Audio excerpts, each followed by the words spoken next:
come around to all of the tables and collect them, and we'll start to gather some of those comments. And then once we have those, we'll actually start engaging the technical team.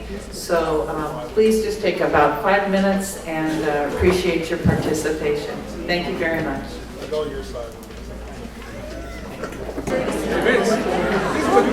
Okay, They don't get off. so we're going to get started, get back, kind of call us back to order a little bit.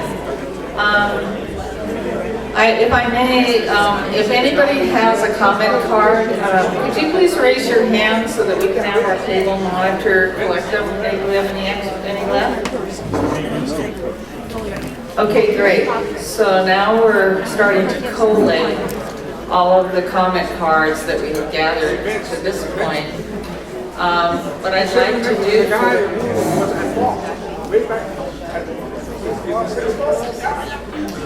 so if I could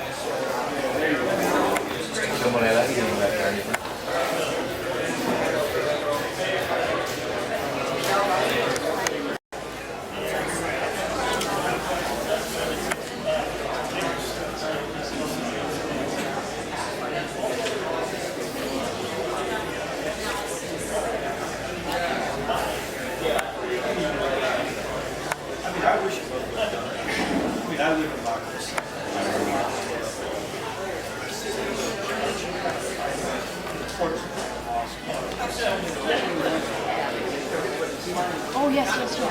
I just need one.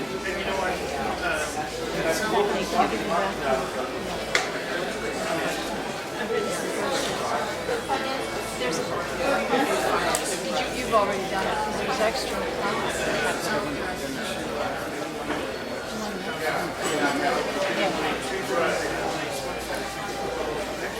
There's extra forms on the table.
Okay, so we're going to get started, get back, kind of call us back to order a little bit.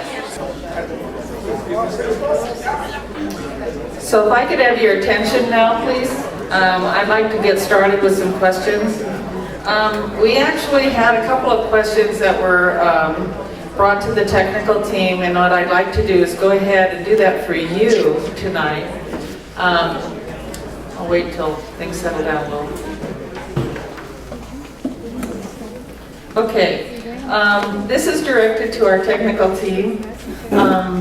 The first one is, and I'm not sure who we direct this to, but it might be to, we do have Metro representation and Caltrans here this evening, as well as our technical team.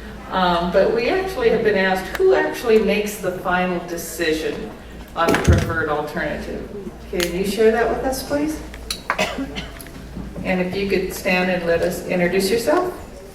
Good evening, everyone. My name is Michelle Smith. I'm Metro's project manager for the study. And in response to your the question as to who makes the decision, Metro, as the contract administrator, a funding agency, has hired CH2M Hill to conduct the study. Caltrans, as the federal and state entity who's responsible for ensuring compliance with the environmental study, is also involved in the process. We mentioned our schedule. Our next major milestone is that draft environmental impact report that will be released for public comments spring in 2014. The following year, 2015, we anticipate finalizing the environmental document and identifying a preferred alternative. Prior to that happening, staff will be recommending an alternative for the board's consideration. And at that time, the board will act on whether or not they believe this project will be something that they would like to fund. If that is done, then Caltrans will go ahead and certify the environmental document.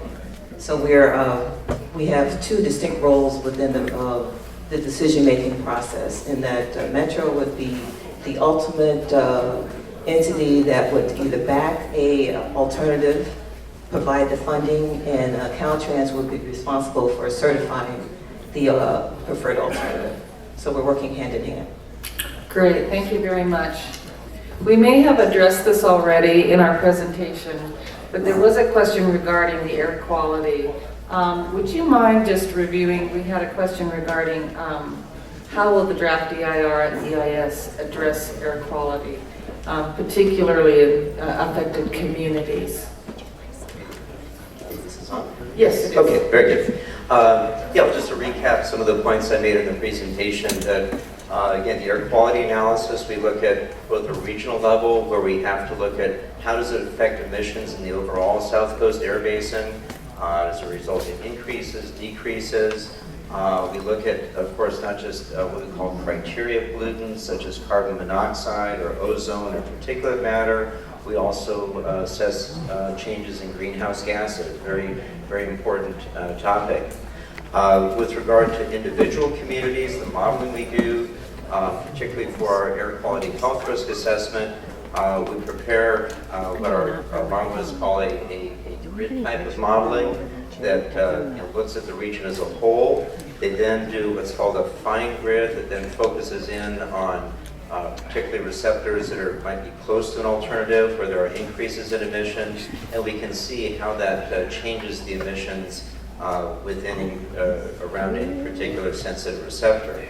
All that information gets reported in the EIR, EIS in the form of maps and tables and text to explain what the information means, and to help us determine where do we need to identify measures to either reduce those impacts or avoid them entirely. So I hope that helps. Okay, great. Thank you, Rob. That's great. Another question was regarding how does Metro work on the freeway agreements? How do they work with cities? Do they with like Los Angeles, Pasadena, Alhambra? I mean, is there a process that you go through, or is it rather complicated? What's the process? In terms of agreements, we generally try to enter into various freeway agreements if they're necessary. If they're necessary, okay, okay. Are they, if they're necessary, how, if they're determined to be necessary, correct? If there's some type of a connection or some type of right-of-way that's needed. Okay, all right. All right, thank you.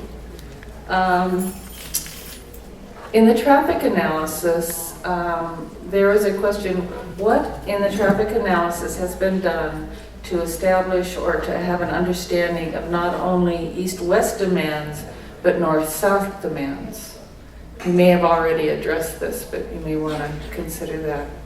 Is that Steve? Looks like you're Steve Green. Go ahead and introduce yourself. Hi, I'm Steve Green, part of the CH2ML consultant need for Metro. On the traffic analysis, we're looking at the entire traffic system, not just north-south, not just east-west. We've done some surveys of traffic data that we presented to some of the public, some of the TAC and so the Technical Advisory Committee and Stakeholder Outreach Advisory Committee meetings. That information is available actually on the Metro website, the presentations.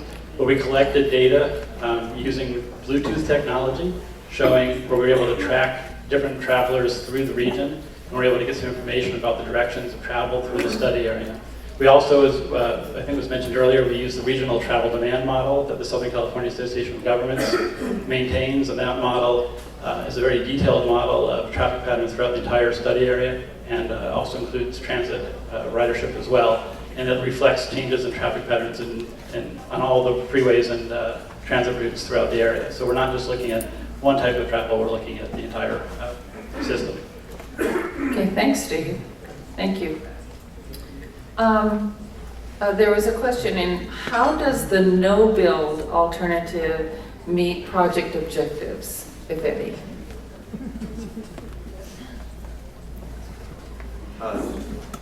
The no-build alternative is explained in the video. We always, to comply with CEQA and NEPA, we have to analyze the no-build alternative. What's the effect of making no change at all to the transportation system?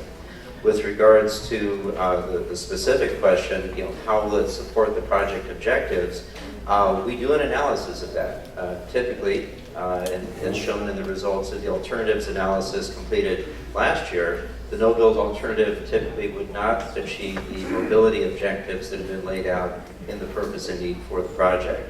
But we go through a rigorous review of each of those statements and compare it for all the alternatives, no-build as well as the 4-build alternatives. Anything to add? Okay, great, thank you. This is a specific question regarding TSM, TDM, Transportation System Management, Transportation Demand Management. You may have already addressed these, but it talks about what measures may have already been implemented and how much more can be done and what level of improvement can be expected from the TDM, TSM alternative alone. So, I mean, those are several, but basically it's what's already been implemented, what more can be done, and actually, if you were only going to choose just that alternative, what improvements can be expected from just that alternative alone? Yeah, you can put it that slide. So what's been done already, this project has not done anything with. This is the study phase of the project. So those 4 components that we'll be adding are part of the TSM TDM. Local street intersections, local street segments, increased headways on the bus system, the active transportation, some bike and ped facilities, the signal synchronization. So the TSM TDM alternative, it's more of a localized improvements. That's the basic parameter of it. It's typically a lower cost alternative, lower right-of-way, lower impacts. But it is still a viable alternative. It will definitely have some improvements and help improve existing traffic conditions. These 27 intersections are the worst operating intersections, so we're going to improve that. But you can see it's more of the local area that this will improve. So the part of the purpose and need, the regional improvements will be a low value compared to, say, the freeway tunnel, which is providing the regional north-south. So it depends on the performance measure that we're looking at, but this will provide some benefit, but will be limited on how it can enhance or accommodate all the purpose and the need, or to a high degree. Okay, great, thank you.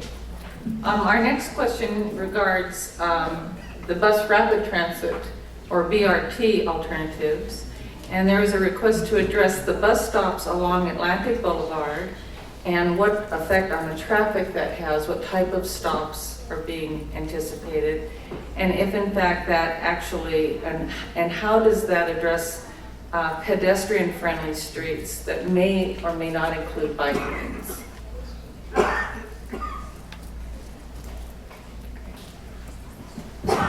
You're on.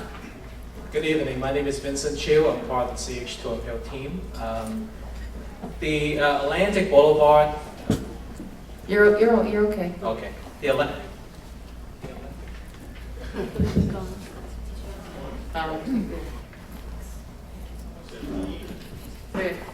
Okay. There you go. The Atlantic Boulevard will have several proposed BRT stations. There is going to be one station on, can you actually go back to the, This one, yeah. perfect. There's going to be one proposed station on, at the intersection of Atlantic and Whittier Boulevard, one at Pomona and Atlantic. There's again one more on Cesar Chavez and Atlantic, and then Garvey, Valley, Maine, and at Huntington. As far as the station improvements, we're looking at a wide range of amenities at the proposed stations to help increase riderships that are going to be using this bus rapid transit option. The station amenities include weatherproof canopies, benches, also technology components such as next bus arrival information, and also a signal where you can push that would help drivers to indicate that you want to get onto that bus. So many other improvements that would help speed up the boarding of these buses. Then the goal of these improvements is to attract more pedestrians to come to these stations. Okay, great. Thank you very much. There was another question on air quality. It says, describe how the air will be filtered and cleaned with the particular location of the vents, and how that in fact affects the different specific local areas, and if you are at that position where you can study that. What if you could describe how the air will be filtered? Thank you. My name is Yoga Chandra with CH2 Hill. In terms of scrubbing, as we call cleaning the air that comes out of the portal structures, we are looking at a number of technologies. I think we go to slide 32, I believe. Yeah, we're looking at a number of technologies that's been used effectively across the world, tunnels in the world, and it includes electrostatic filters, which takes care of the PM 2.5 and PM 10. The technology cleans about 90% of PM 10 and 80% or so of PM 2.5. And also, we're looking at other means to filter or clean the other emission that comes out of the tunnel. In terms of the effectiveness and the design, we are in the process of working through the detail. We have coordinations meeting with AQMD and Caltrans in terms of what's required and what the standards are. Our goal is to meet those standards in terms of the emissions that comes out of the tunnel. Okay, thank you, Yoga. Just a real quick question. I know we addressed this a little earlier, but how many options did you start with? And what was the process quickly? You described it, but if you could help us understand how that was narrowed down to the 5 alternatives. Okay. And Steve, if I do miss anything, you can expand. The process started as a follow-up to the scoping meetings, and we looked at a number of suggestions that came out of the scoping. There were many different suggestions, discussions, looking at multimodal alternative and variety of alternative options.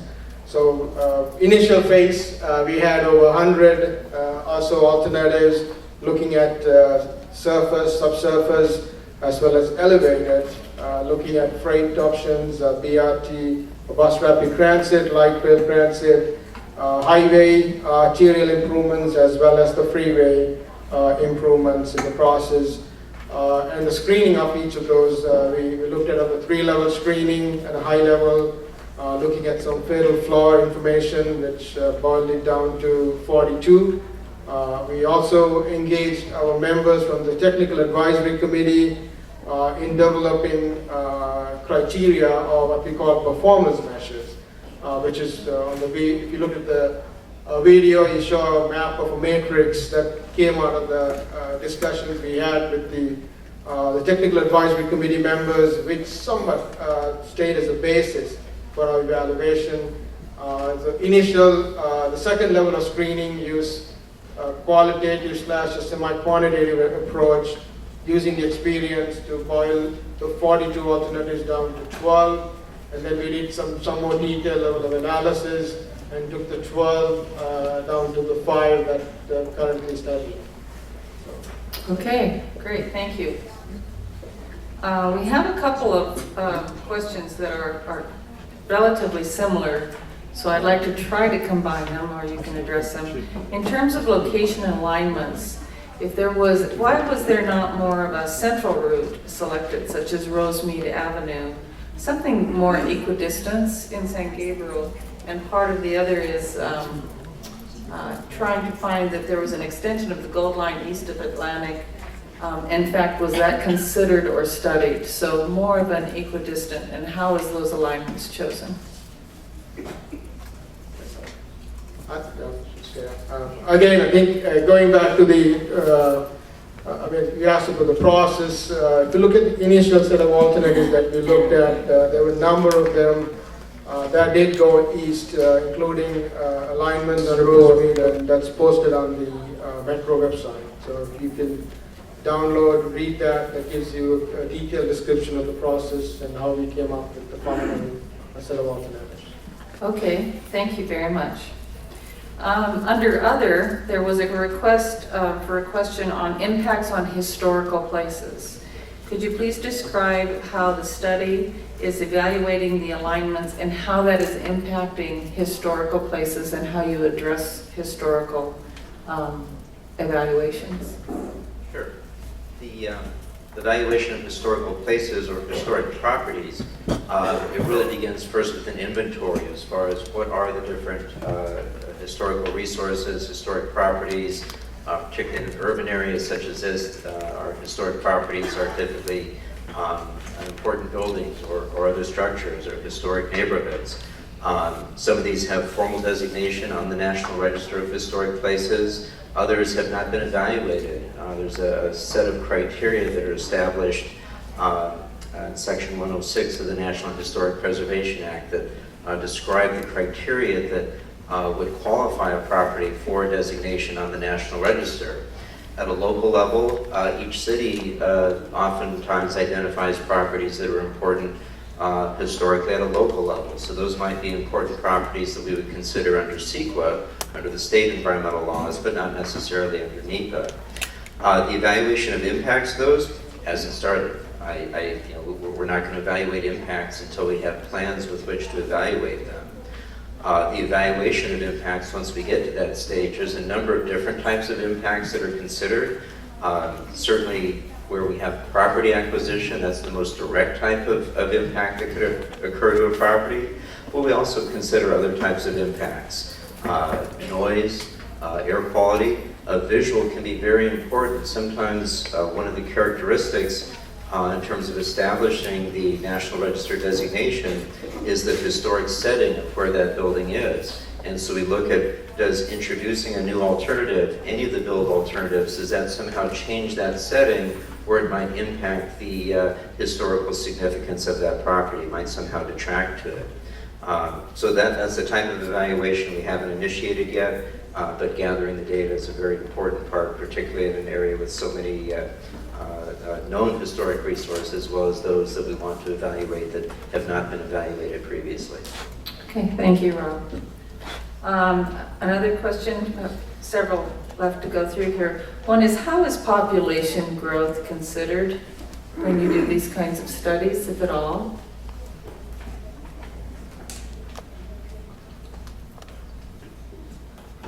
I've already mentioned the SCAG model we use, the Southern California Association of Governments Regional Transportation Plan Travel Demand Model. That's maintained by SCAG, which is the agency responsible for, among other things, demographic forecasting for the 6-county region that it's responsible for.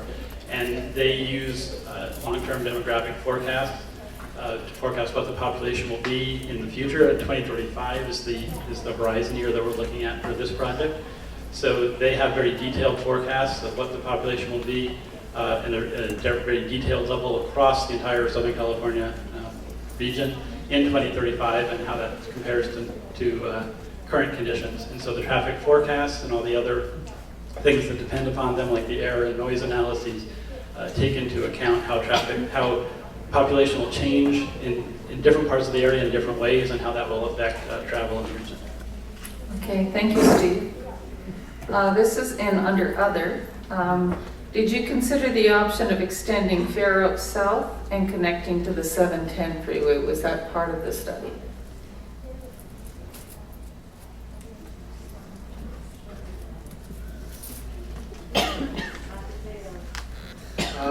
I don't recall we looked at that. I've got to go back and look at our drawing board and see if that was an option that we ever considered. So Tom is also thinking, I don't remember doing that. So, Sure. But we got to see the benefit. I mean, Fair Oaks South to 710. So. Right. And you'll have copies of these, so as you review them, we'll have opportunity. Okay, thank you. Let me continue here. The North Portal Freeway and the adjacent is in the National Register District.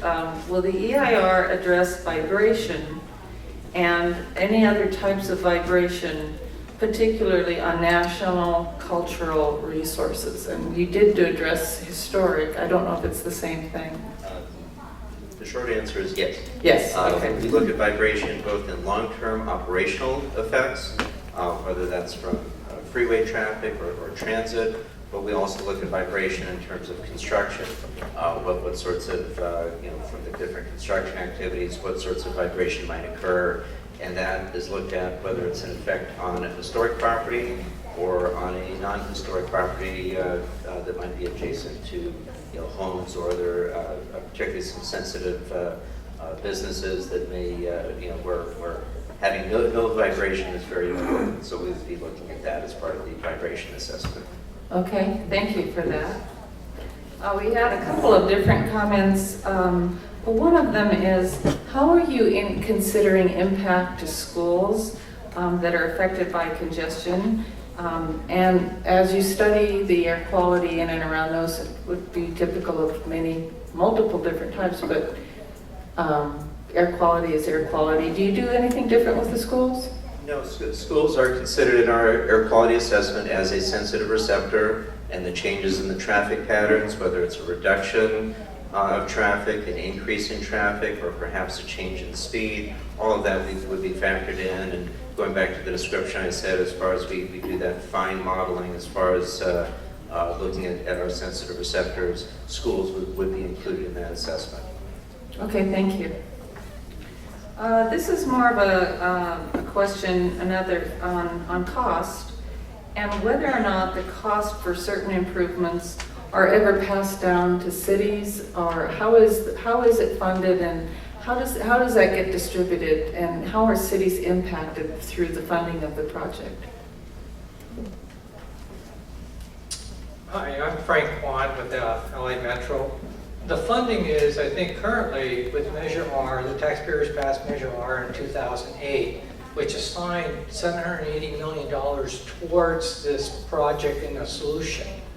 Now, there's already $780 million of sales tax funds that have been identified for this project. Now, there are a couple alternatives that are part of the study that $780 million will not be able to fully fund. But there are options of looking at what potential additional funding sources there are that can complete the funding of those two alternatives. It will depend on selection of which preferred alternative it will be, And then funding, I think, will be worked out if there's additional funds that are necessary to supplement the $780 million. We'll be seeking various sources of fund and looking at other ways of potentially funding the project through maybe some private sources as well. Okay, thank you. We had several regarding the tunnel and regarding the length of the tunnel. You had mentioned earlier, Tom, you talked about some of the fault lines along the crossing tunnel route. And there was a question here of not only how was the traffic data for the tunnels actually looked at? And in addition to that, have you considered tolling or not tolling? And how does that change with the volume during the day? So I guess the question is twofold. It's one, how did you select traffic data for that particular alternative? And how do you address that type of traffic flow with tolls or not tolls? And if in fact that's modified with a variance during the day? I know that's a lot, sorry. And I'll go back and repeat it, Steve, sorry. Let me start answering it if I Sure, miss something. sure, of course. We are looking at different traffic scenarios now for the freeway alternative. That would include both tolled and non-tolled scenarios, as is on one of the other slides. And yes, the traffic volume would clearly vary if there were a toll in place, and it would vary based on the size of that toll. One of the analyses we're doing now will help us answer the questions of what the traffic volume would be in a tolled scenario, or an untolled scenario, or a varying tolls. That is why, I think Tom mentioned, why we're now looking also at a single bore alternative, because if there's a tolled scenario, you would clearly have less demand for a freeway. So you have less demand for a freeway than if there were a tolled scenario. We don't have, if there's a tolled scenario, if people have to pay a toll, there will be less demand for using the freeway than if they don't have to pay a toll. That's where why we're looking at a single bore alternative that has 4 lanes instead of 8 lanes. We don't know exactly what those numbers are going to turn out to be. We're just working on the forecast at this point. We don't know the exact parameters of the toll, but it's possible that it could vary, like you see on the 10 express lanes, which I took to get here this evening. It's different toll there during different times of the day. That's a possibility. Those are the sorts of things we're exploring, but we don't have answers to exactly what the tolling would be, or what the rates would be, or exactly when they would vary. But that's what we're looking at. Okay, thank you very much. There's a couple of different questions here regarding cost-benefit analysis, and just a couple of them.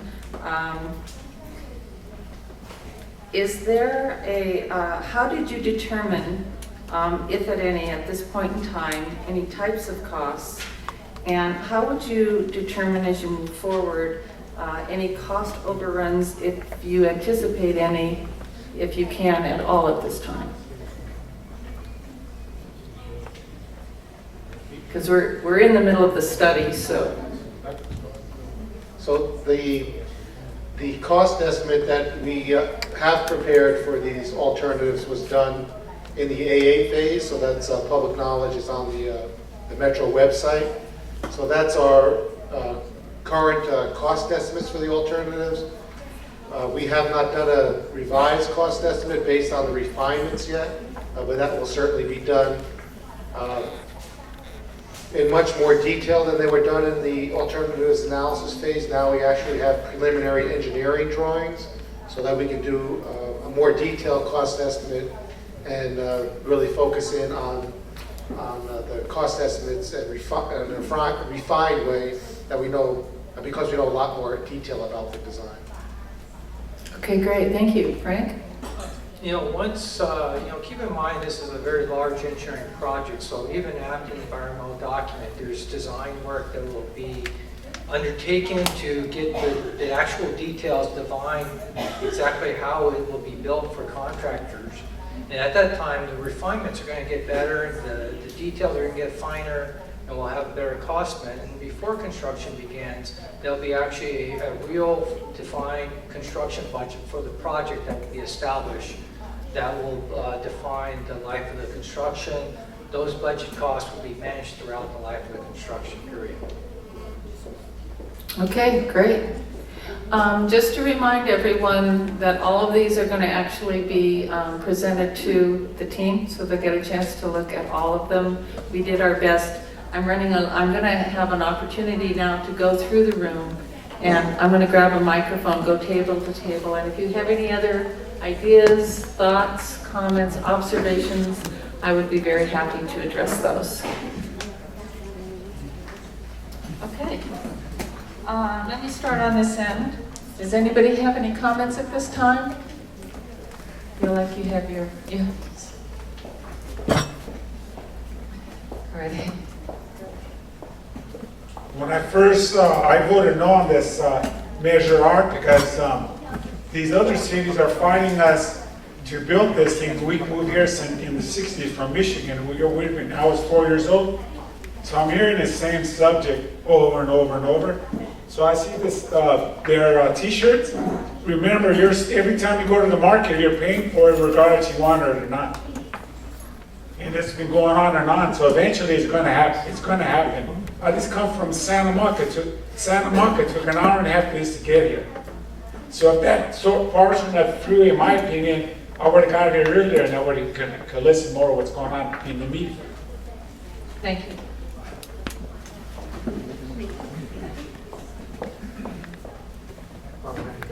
Can I stand?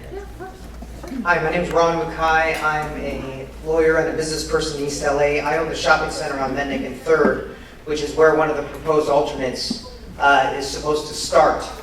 And I speak on behalf of myself as a property owner and also on behalf of the East LA Chamber of Commerce, the Monterey Business Persons Association, and the Whittier Merchants Boulevards Association. And just out of experience, because I was on the MTA RAC for the Gold Line project, I think respect is earned, and the MTA has to earn our respect back on this project, because I do think that we were not dealt fairly in East LA on the Gold Line, and there was a lot of impacts. I'm not negative, I'm not no growth. I understand there's progress, and I want to be, myself and the business community in East LA want to be a part of that process, but we're also prepared to fight if we're not included in that process. 10 seconds. I was not included in these talks on the 710 expansion. I just found out 30 days ago, which I think is wrong. I talked to the project coordinator or the manager, and she says she's going to guarantee us a meeting in East LA or try to give us a meeting in East LA, which I think is our right. Thank you. Absolutely.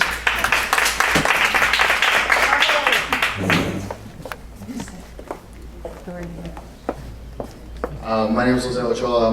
I live in East LA. And I just had a question. Why is it that, just building up his statement, in East LA, the light rail transit would be above ground, but as soon as it got into the more wealthier areas, it goes below ground, where it won't disrupt traffic that much, just like the Gold Line already does. Any other comments? Yes. Isn't that funny how it works? That's why it's stopped in West LA. They don't want it. I'd just like to make the comment that many of these projects are borne disproportionately by poor people and by minorities, and I'd like to see that not occur in this project. There should be environmental justice. People who are burdened with the negative effects should not be just the poor people and just the people from East Los Angeles and communities like it, where East LA is ringed by the Pomona, the 710, and the 60 freeway. It's just not fair. It's just not fair that poor communities have to always bear the burden of these projects. And you guys should really look at what is fair in this. I haven't looked at all your plans yet. 10 seconds. But keep in mind environmental justice. Thank you. Excuse me.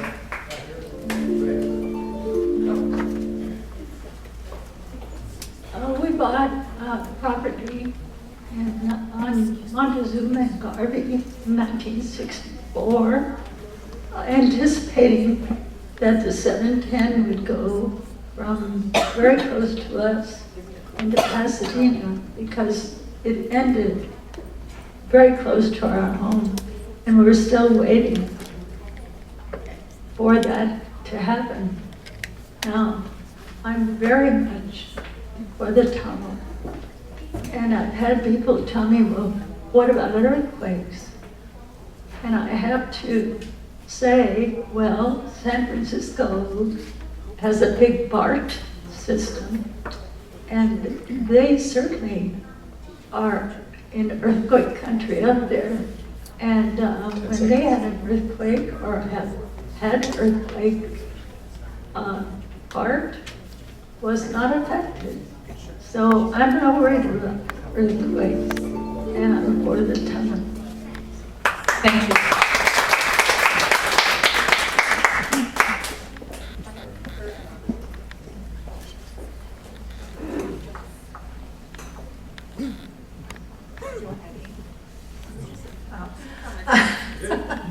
I just think the major issue to remember here is that this project has a purpose and a need, and this is a regional need.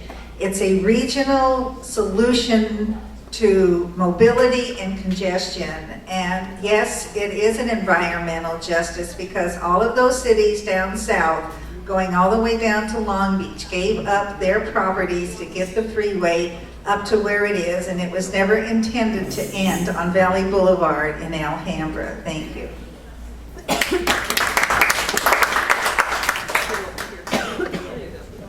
Hi, I live in Monterey Park, and I used to work at Caltrans, and we work on this project since the 1960s. So my short answer is we need to close the gap, and the gap is the freeway, period.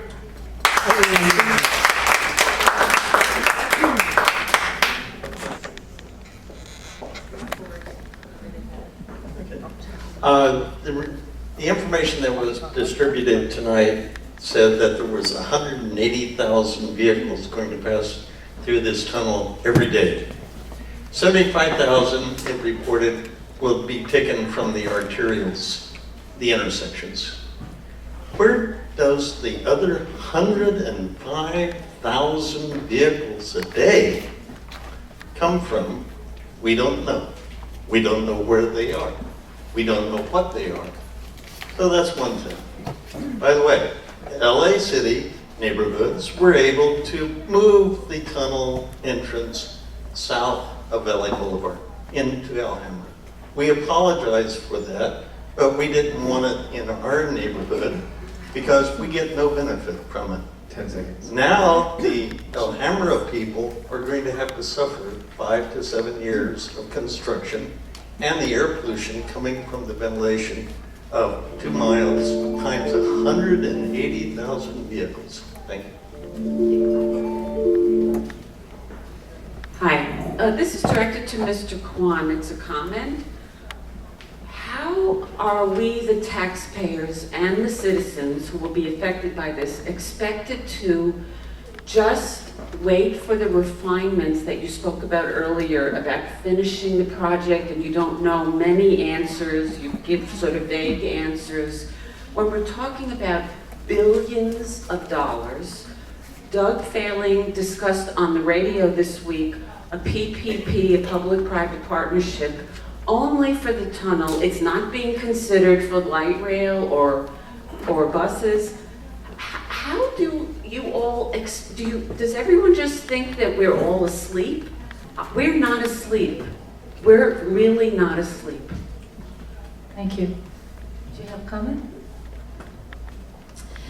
I keep asking how much it's going to cost and how much time it's going to take to build. We have Boston's Big Dig. We have the SR99. The SR99 was only 1.7 miles, and it cost over $1.5 billion. And we're talking about 9 miles of tunnel. Do you really think it's going to be $1 billion to build 9 miles of tunnel? Do you really think that? Because I don't think so. Okay, thank you. Is there anyone else?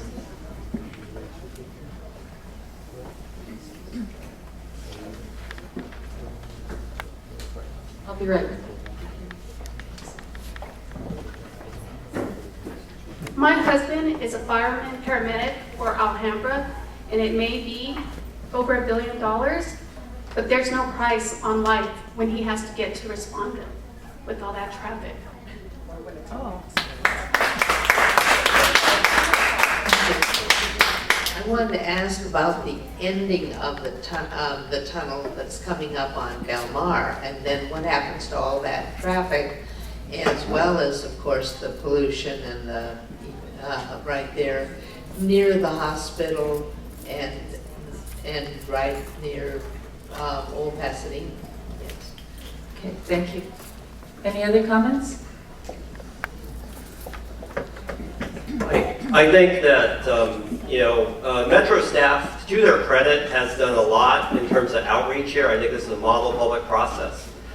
In terms of the BRT and LRT alternatives, there's a tendency, I feel, that they're almost like straw men, that you knock them down. So I would hope that when you're developing the BRT and LRT, that you go to the same level of detail as you do with the tunnel, and you give it a fair fight, because the LRT, you could use automated transit technology like is used on the currently constructed Oakland Airport connector that could reduce cost and reduce right-of-way impacts. With BRT, you could look at options where you could help improve bus service with using existing routes. So hopefully we look at it, let's put them all on the table, let's have them fight it out, and let's see which one wins. Thank you. Thank you. Anyone else? Thank you. I have a comment because there was a nice lady over there that raised, the issue that if the BART can be built in an earthquake zone, why can't we have a tunnel? And what I think you should understand is that a tunnel of this nature has never been built this size. The BART has been built to accommodate human beings, bodies, and hence the dimension of that particular tunnel.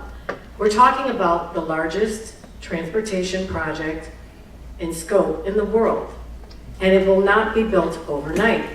It will take years, and what do you think the traffic will be like while it's during a construction process? Thank you. Thank you. Hi, thank you. Would the lady or the gentleman, whoever can, I was under the impression one of you had said that it would be 4 miles long, and then somebody said 9 miles over here. 2 tunnels. 2 tunnels. 4.5. 4.5. Times 2. Yeah. So what's the difference of 1 mile? I just had to ask. Oh, okay, thanks. So now if you have Anyone 4 else? lines, is that times 4? Oh, in the back here.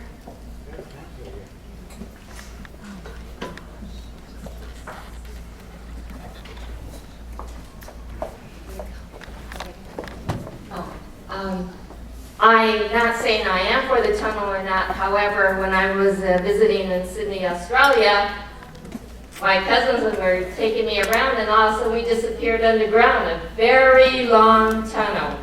And came back up, and the traffic moved smoothly, and I was pretty amazed. That was my first experience. The second experience was in Paris, just a couple of years ago, where they have all these underground tunnels.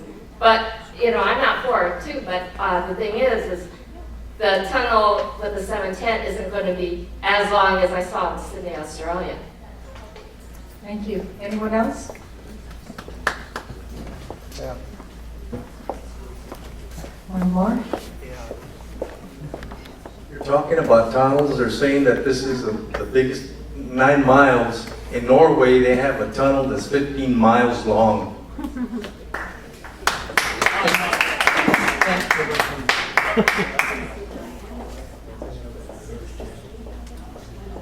Okay. Anyone else? One more. But apparently it's the diameter, not the length in Norway. Okay. The scope of these tunnels is the biggest in the world if it's held by engineers.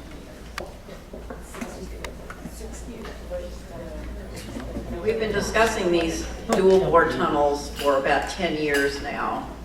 And engineers have said, and tunnel experts, that the scope of this project would be the biggest in the world because of the diameter of the tunnels, the 27-foot machine like the one in Seattle, the length, and that there's 2 of them. Okay, thank you. Okay, thanks. It is now 5 minutes to 8. We actually are going to need to, I'd like to just go through the room. Is there any other comments this evening? That it will be over $5 billion, maybe up to $15 to $20 billion to build a town. I'm for LRT, I'm for BRU, I'm for other alternatives, multimodal, but I'm concerned about the backs of the LA County taxpayers being put, this burden being put on just our county taxpayers. They are not telling us how much it's going to be. The study isn't done yet. The study is not finished yet. It still has another year and a half. Thank you. Yes, ma'am. I have one last one in here. Squeeze through you. Thank you. Go ahead. I'd like to make a comment. You talked about the alternative analysis report that came out in December. This was your own study. And as far as the tunnel goes, that option would increase pollution. It would increase noise. It would increase the visual impact at both portholes. How can you justify spending billions on a project that's going to be unsafe and increasing pollution and traffic? Thank you.